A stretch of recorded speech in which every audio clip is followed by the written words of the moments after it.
Diana Campos Flores, curso el cuarto semestre en la Escuela Normal Regional de Tierra Caliente. El día de hoy voy a hablarles sobre el capítulo 3, titulado El cerebro del adolescente, del libro Neurociencia Educativa.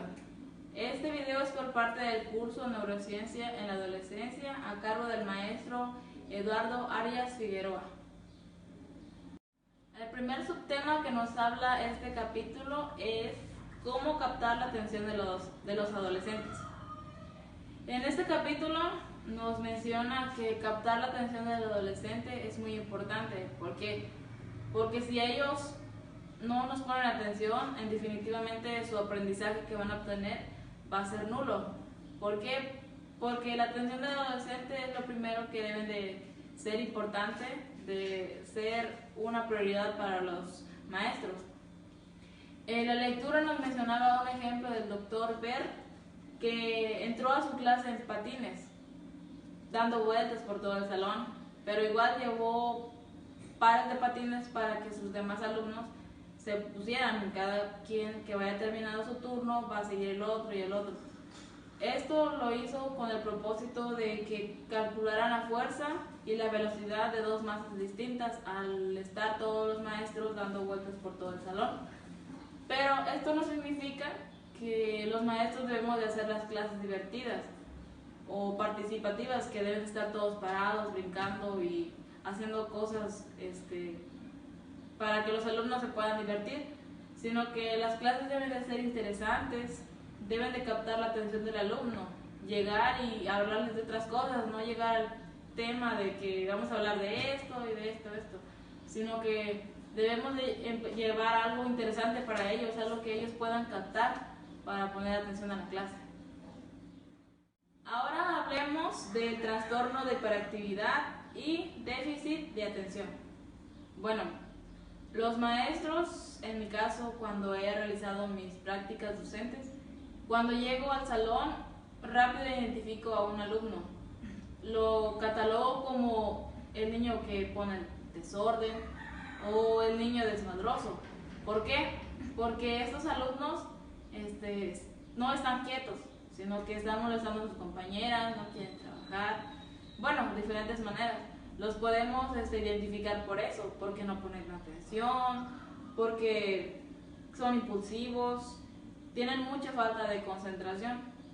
Estos alumnos sufren trastorno de hiperactividad y déficit de atención.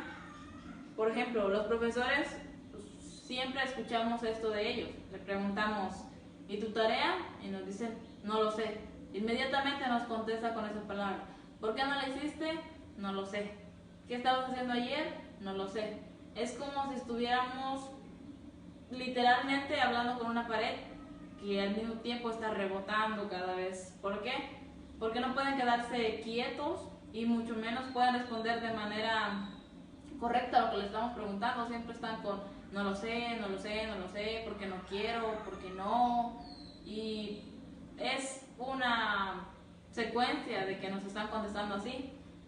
Ese trastorno tiene una característica muy importante, que es la hiperconcentración, que trata acerca de que son muy difíciles de concentrar en la clase, pero sin embargo, esto no significa que no vayan a aprender, porque este trastorno no afecta su inteligencia, sino su comportamiento y su control de emociones.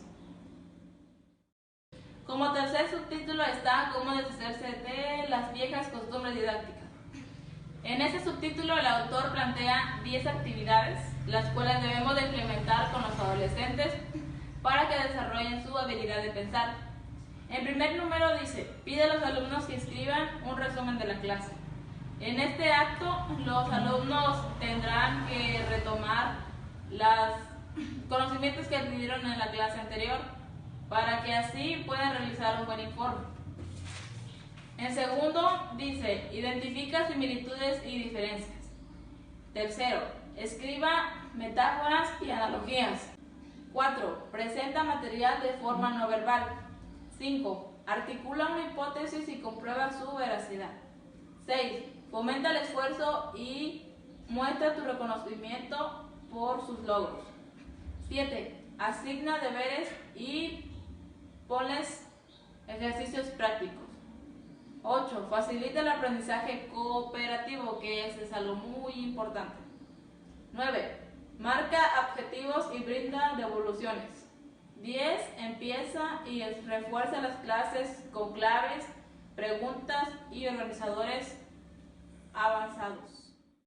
Como 4 subtítulo está Haciendo el mundo un lugar mejor.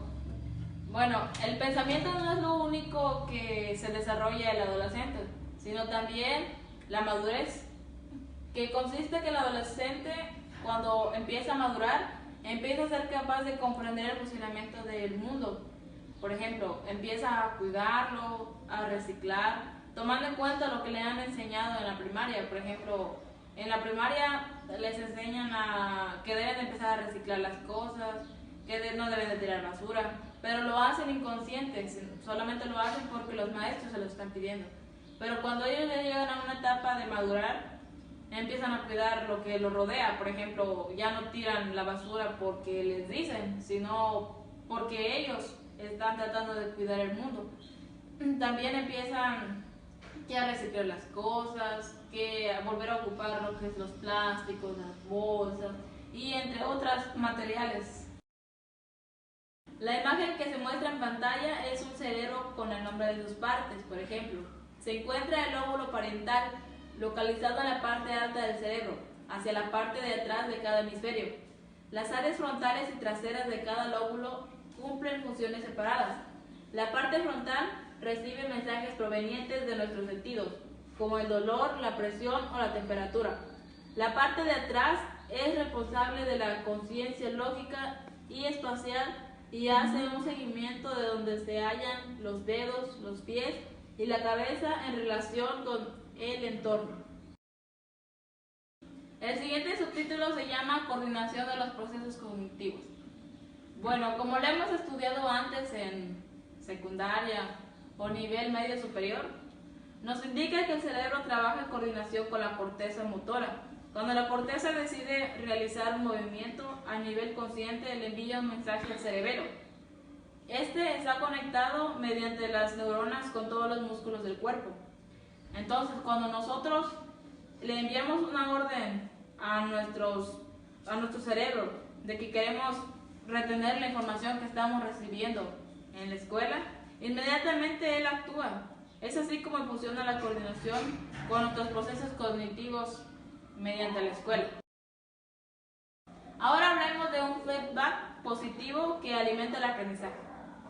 Un feedback libera serotonina en el cerebro, reforzando la sensación de calma y felicidad. Además que este feedback ayuda al cerebro a decidir qué neuronas debemos encender y qué neuronas debemos apagar. Por ejemplo, para realizar feedback en el aula, podemos pedirle a los alumnos que por turnos digan lo que aprendieron en la clase. Y también en un papel deben de colocar la calificación que se merecen por cada clase. Por ejemplo, ellos se deben de realizar una autoevaluación donde definan qué es la calificación que se merecen. Esto ayudará a recordar la información que los alumnos adquirieron durante la clase anterior. Organización versus opresión. Bueno, los profesores y los padres de familia debemos ayudar a los estudiantes que apenas empiezan su desarrollo en la escuela, en el mundo, en la vida. ¿Por qué? Porque los maestros, por ejemplo, en mi caso, los maestros y mis padres empiezan a desear que mi vida tenga éxito en el nivel educativo. Sin embargo, ellos no me dan el apoyo, al menos que sea el apoyo económico. Pero un apoyo, por ejemplo, que me ayuden a ser mejor persona, a que tenga mejores calificaciones, no lo hacen. Y los profesores mucho menos. Solamente esperan que cumplamos con las tareas. A veces no tenemos tiempo para comer. Solamente nos dicen, hagan esto, hagan este otro, mañana me traen esta tarea. Pero no nos ayudan. Por ejemplo, deberían de hacer un reforzamiento ellos mismos. A la hora de que nos dicen, anoten, nosotros hacemos una nota tal cual como ellos nos lo están pidiendo. Sin embargo, ellos nos pueden decir anoten, pero anótalo en un esquema, en un cuadro, en una hoja blanca. blanca, que tenga que resaltar la información más importante, para que después nosotros lo hagamos de forma autónoma, no que nos estén diciendo, sino que cuando nos digan tomen apuntes, lo hagamos por nuestra cuenta, no por lo que nos están pidiendo las demás personas. Bueno, ahora hablemos de las técnicas de memorización. Cuando los alumnos les pedimos que memoricen algo, nosotros nada más les decimos, aquí están las tareas, tienes que memorizar de esto, de otro y de otro. Sin embargo, no les decimos qué estrategias van a utilizar. Cuando ellos empiezan a ver toda esa información que deben de memorizar, se empiezan a bloquear inmediatamente. ¿Por qué? Porque no saben de dónde empezar, cómo lo van a hacer. Sin embargo, debemos de enseñarles que existen varias estrategias para que ellos deben de aprenderse algo. En este caso, en la primaria utiliza dos estrategias que son muy importantes, que son las rimas y los acrónimos. En la primaria nos enseñaron los nombres de los planetas, por ejemplo, ¿qué va primero? Mercurio, Venus, Tierra, o el número de días que tiene cada mes, cuántos días en enero, cuántos días en febrero, por qué en febrero a los 4 años tiene 29 días y después tiene 28. Estas estrategias son fáciles de manejar y de memorizar con la ayuda de una maestra, de un maestro que nos brinde esta estrategia. Hace que los estudiantes rápidamente memoricen lo que están pidiendo.